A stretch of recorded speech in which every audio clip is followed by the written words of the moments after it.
दोस्तों, मैं आपको इस वीडियो में बताने जा रहा हूं कि देश में कोरोना कैसे आया और कैसे आगे बढ़ा।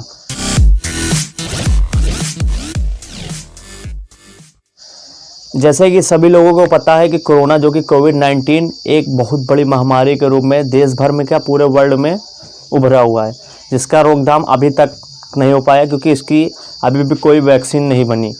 पर भारत देश में कोरोना कैसे बढ़ा, इसका रीज़न खुद ही एक यूट्यूबर जो कि हमारे फ्लाइंग बिश यानी गौरव तनेजा जी ने बताया है अपनी वीडियो के माध्यम से। ऐसी बातें बता रहा हूँ जो मैंने खोज के आपके सामने रख रहा हूँ।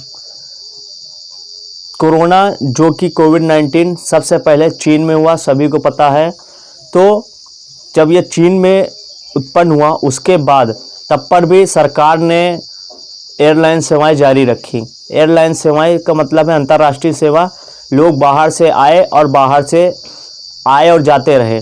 कहने का मतलब है लोग जब बाहर से आते और जाते रहे तो जब सभी को पता था कि कोरोना नाम की महामारी एक दूसरे के संपर्क से फैलती है, तो कोई अगर बंदा बाहर से आता है, अगर वो कोरोना पेशेंट है या नहीं है ये तो पता नहीं है, लेकिन अगर मान लीजिए वो कोरोना पेशेंट था तभी उसने वहाँ से बीमारी लाई और यहाँ पर छोड़ी, जिसके फलस्वरूप एक से दूसरे से तीसरे को बीमारी बढ़ती गई।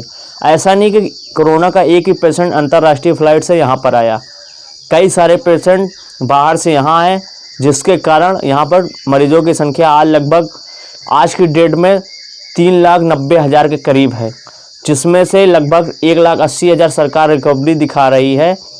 पर आपको ये नहीं मालूम कि सरकार जो भी आंकड़ा दिखा रही है वो बहुत गलत दिखा रही है, क्योंकि इस समय कोरोना के केस में अगर आपको तनिक भी खांसी जुकाम है तो होता क्या है, अगर आप कोई अस्पताल जाते हैं तो आपका क्या नाम से पर्ची कटती है पता है आपको पर्ची कटती है कि आप कोरोना पेशेंट के नाम से आपकी पर्ची कटती है। अगर आपका पर्ची कोरोना पेशेंट के नाम से कट रही है तो इसका मतलब आप कोरोना लिस्ट में चले जा रहे हैं।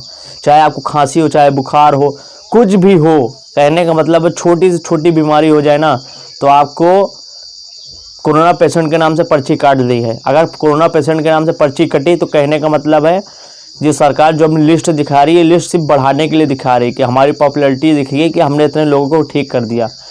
मैं इसमें से गलत नहीं मानता, लेकिन अगर सच में कोई कोरोना पेशेंट होगा तो उसके बचने की उम्मीद 70% से लेकर 90% तक नहीं है, क्योंकि जब किसी चीज़ का इलाज नहीं है तो आप कैसे कह सकते हैं कि वो आदमी सही हो गया। जो आदमी सही हो रहा है वो वही आदमी है जिनको थोड़ा बहुत बीमारी है और वो इलाज से सही हो जा रहे हैं।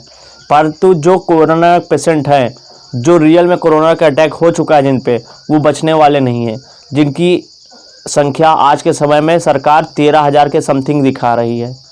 तो मेरे कहने का मतलब है सरकार ने भी कुछ तथ्य छुपाए हैं, कुछ एयरलाइन वालों ने भी तथ्य छुपाए हैं और कुछ नेताओं ने भी ऐसा काम कर दिया है, कुछ प्रधानों ने भी ऐसा काम कर दिया है कि आप कोरोना पेशेंट जो भी है, चाहे वो हो चाहे ना हो, वो कोरोना पेशेंट के रूप में माना जा रहा है।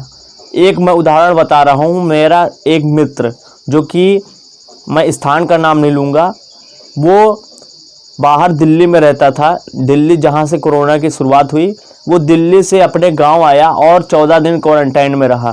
क्वारंटाइन में रहने के बाद भी उसको गांव वालों ने वापस पुलिस बुलाकर कोरोना पेशेंट के रूप में वापस भेज दिया, और ऐसी जगह भेज दिया जहां पर ना खाने की सुविधा थी, ना ही मोबाइल चार्जिंग की सुविधा थी, ना ही कोरोना मरीजों को कोई दवा दी जा रही थी कि आपको कोई टेस्ट दिया जा रहा हो। उनको कोई टेस्ट भी नहीं हुआ, ना टेस्ट की 14 दिन बाद कोई रिपोर्ट दी गई।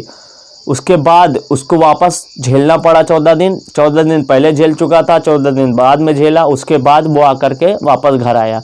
तो कहने का मतलब है ये एक पहला उदाहरण है। मैं दूसरा उदाहरण दे रहा हूँ। मेरे पास के ही एक गांव में, मैं गांव का नाम नहीं लूँगा, एरिया का नाम नहीं लूँगा, क्योंकि ये वीडियो में बताने लायक नहीं है।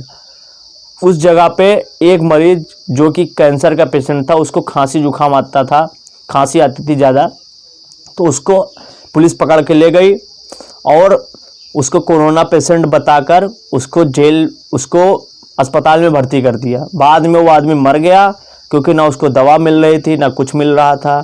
उसके बाद उसकी बॉडी को लाके घर पे छोड़ दिया। अगर कोई कोरोना पेशेंट होता तो क्या उसके बॉडी लाके घर पे छोड़ते? उसको कोरोना मरीज बता के उसकी जान ले ली गई।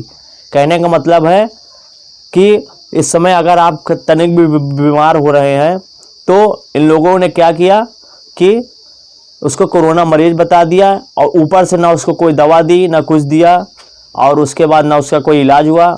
खासकर दिल्ली में भी जो कोरोना मरीज बढ़े उसका भी मैं पहले एक वीडियो बना चुका हूँ। अगर आपने वीडियो नहीं देखी तो मैं ऊपर आई बटन में दे रहा हूँ, आप लिंक पे जा कर के वीडियो देख सकते हैं।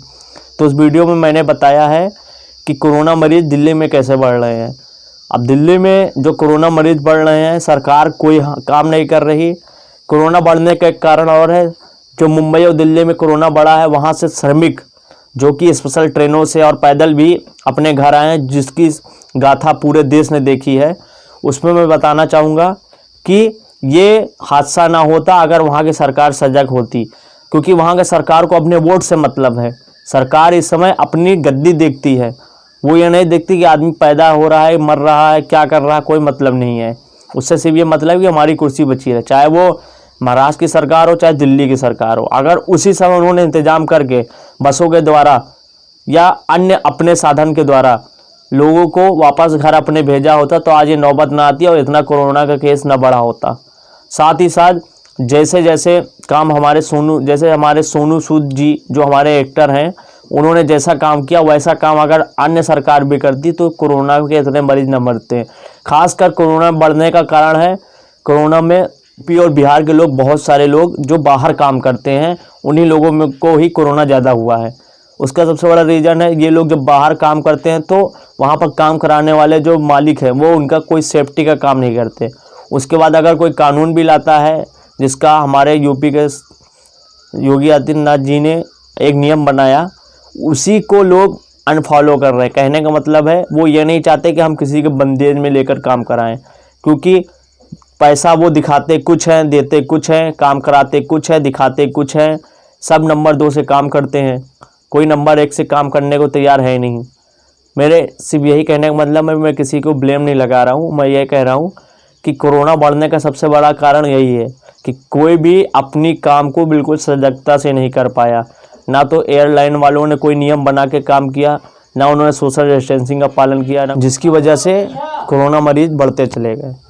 तो मेरा इस वीडियो में आपको बताने का ये उद्देश्य था कि कोरोना बढ़ने का कोई बड़ा रीज़न नहीं था। कोरोना अगर बीमारी को एक सजगता से लिया जाता तो आज देश में जितने पेशेंट हैं वो पेशेंट ना दिखाई देते। बाकी आप समझदार हैं, और इस वीडियो को देखने के लिए आप सभी का धन्यवाद।